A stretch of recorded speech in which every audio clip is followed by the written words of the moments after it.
Hello student, welcome back to my channel. Today we will discuss about business study और हम start कर रहे हैं business study series part A. और इसमें से सबसे पहला क्वेश्चन है कैरेक्टरिस्टिक्स या फीचर्स ऑफ मैनेजमेंट। तो सबसे पहला फीचर्स है management is a goal oriented process. कि मैनेजमेंट का हमेशा एम होता है कि ऑर्गेनाइजेशन के ऑब्जेक्टिव को अचीव करना, यानी कि जो भी कंपनी का गोल होगा उसी गोल के अकॉर्डिंग मैनेजर मैनेजमेंट करता है। ठीक है, जो भी मैनेजमेंट की एक्टिविटीज़ अप्लाई होती हैं वो गोल के अकॉर्डिंग होती हैं।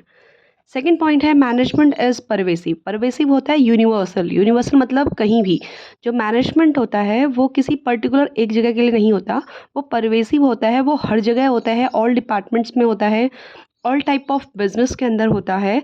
यानी कि अगर आपका बिजनेस छोटा है या बड़ा है या फर्नीचर का है या फिर आपका कोई क्लॉथ का बिजनेस है, कोई भी मतलब किसी भी चीज़ का अगर बिजनेस है तो वहाँ पे भी मैनेजमेंट अप्लाई हम करते हैं। तो मैनेजमेंट जो है ये ऑल डिपार्टमेंट्स में, ऑल लेवल में, ऑल टाइप्स ऑफ ऑर्गेनाइजेशन के अंदर आप सब जगह मैनेजमेंट को अप्लाई कर सकते हैं, इसलिए बोलते हैं management is pervasive. Third point है management is multi dimensional. Management के अंदर management does not mean one single activity. Management एक सिंगल एक्टिविटी नहीं है, बल्कि इसमें बहुत सी एक्टिविटीज़ यानी कि 3 डायमेंशन इंक्लूड होते हैं।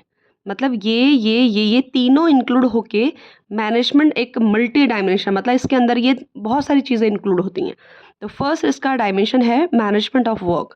यानी कि मैनेजमेंट ऑफ वर्क की all organisation are set up to perform some task या गोल।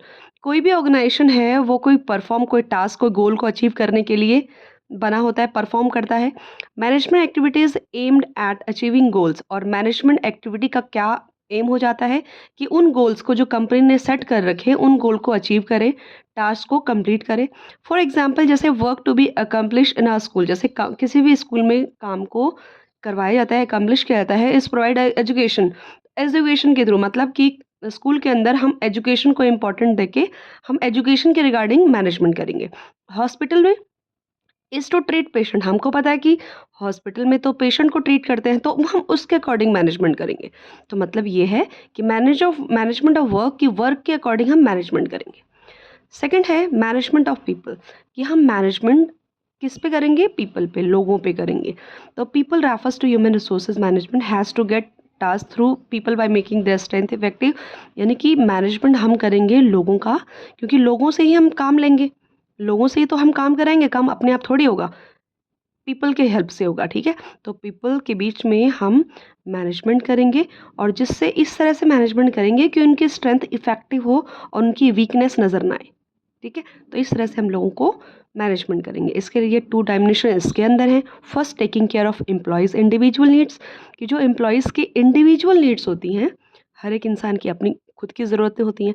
अगर उन ज़रूरतों को पूरा करके उनकी देखभाल की जाए कि भाई हर किसी की एम्प्लॉयज़ की इंडिविजुअल नीड्स कंप्लीट हो जाए, तो बहुत अच्छे से काम करेगा। तो इसे बोलते हैं मैनेजमेंट ऑफ पीपल। सेकेंड है taking care of group of people, यानी कि हमें एक आदमी की नहीं, एक लोग की ज़रूरत नहीं, हमें ग्रुप ऑफ पीपल, बहुत सारे लोग, कंपनी में तो बहुत सारे लोगों की ज़रूरत पड़ती है। कंपनी का कहीं भी इंडिविजुअल से काम नहीं होता, बहुत सारे लोगों का, ग्रुप ऑफ पीपल चाहिए होता है। तो ग्रुप ऑफ पीपल का टेकिंग केयर करना। तो इस तरह से मैनेजमेंट ऑफ पीपल के अंदर ये 2 डायमेंशन इंक्लूड है। और नेक्स्ट है आपका मैनेजमेंट ऑफ ऑपरेशन। तो आपने 2 चीज़ पढ़ी, जो आपने मैनेजमेंट ऑफ वर्क पढ़ा और मैनेजमेंट ऑफ पीपल पढ़ा। अगर हम दोनों को मिला दें तो हमारा बनता है मैनेजमेंट ऑफ ऑपरेशन। ऑपरेशन क्या होता है? जहाँ पर हम इनपुट्स का यूज़ करते हैं, मतलब रॉ मटेरियल का यूज़ करते हैं और उसको फिनिश गुड्स में कन्वर्ट करते हैं। तो इसके लिए, इस ऑपरेशन के लिए आपको जो आपने पहले पढ़े हैं मैनेजमेंट ऑफ वर्क और पीपल, उन दोनों को मिक्सचर आपको यहाँ पे यूज़ करना है। ठीक है, एंड नेक्स्ट है management as a continuous process.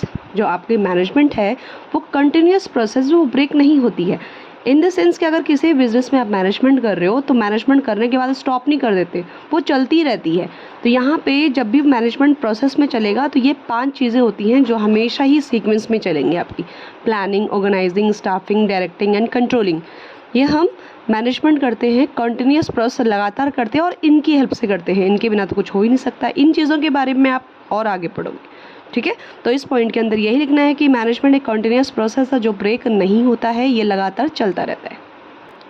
और नेक्स्ट है आपका management is a group activity. जैसे आपको सभी को मैंने सबसे पहले यही बताया कि मैनेजमेंट जो होता है वो इंडिविजुअल पर्सन के ऊपर नहीं होता। मैनेजमेंट के लिए आपको ग्रुप एक्टिविटी होनी चाहिए, क्योंकि वहीं पे आप मैनेज करोगे कि भाई किसने क्या वर्क करना है, किसका क्या काम है, तो वो ग्रुप होना बहुत ज़रूरी है। तो मैनेजमेंट हमेशा एक ग्रुप एक्टिविटीज़ के अंदर मैनेज करता है।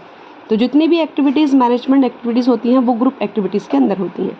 एंड सिक्स पॉइंट है आपका management is a dynamic function. Dynamic होता है चेंज, कि मैनेजमेंट है वो एक चेंज वाला फंक्शन है, मतलब कि according to organisation goals objective, इनके अकॉर्डिंग आप अपने मैनेजमेंट अलग तरीके से कर सकते हो।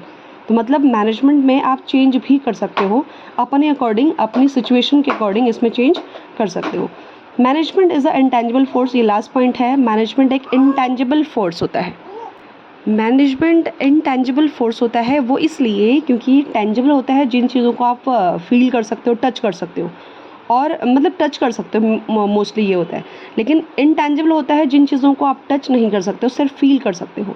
तो मैनेजमेंट एक इंटेंजिबल फोर्स है, यानी कि एक इंटेंजिबल फोर्स है जिसमें हम जिसको महसूस कर सकते हैं, हम इसको देख नहीं सकते। जैसे कि अगर कोई बिज़नेस बहुत सक्सेसफुल रन कर रहा है तो इट मीन्स मैनेजमेंट उस कंपनी के अंदर बहुत अच्छे से हो रखा होगा।